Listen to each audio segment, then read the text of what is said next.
Lauren, thank you. 4th of July is just a few weeks away. And a reminder, Colorado has some very strict rules about fireworks.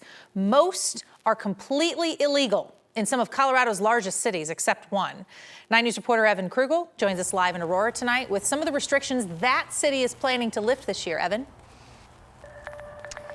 Hey, Jenny. Yeah, beginning today, things like this sparkler are finally legal here in Aurora, at least until July 4th, after the city made a decision that's not so common across the state to ease fireworks restrictions.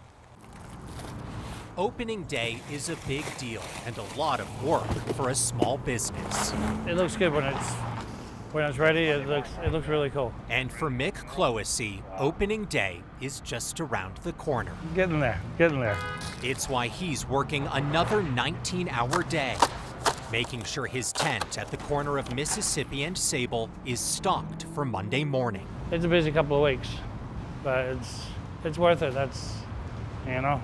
We're lucky to be able to do it. Lucky because until Thursday, Mick wasn't sure he'd be able to open. Each year, what we do is we take a very data-driven approach to determining whether or not it would make sense to lift the fire restriction. Dawn Small says Aurora Fire decided it was safe to do so this year, meaning they'll allow certain fireworks from June 15th through July 4th.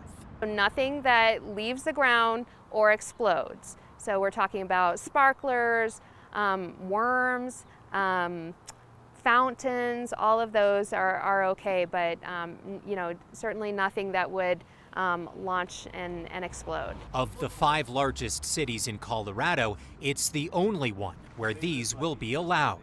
And Dawn says that's why people need to be careful. Colorado is, as we all know, is a very dry climate, and so I think it's upon all of us to try to do what we can to protect our environment, this beautiful state that we live in. Back at Mick's tent, he's thankful to be in business.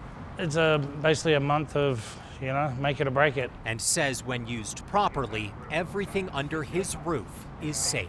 It's fun and safe, that's it. Fun and safe. Now, firefighters say even things like sparklers can put off intense amounts of heat. That's why they say no matter what you're using, it's important that you keep a bucket of water nearby.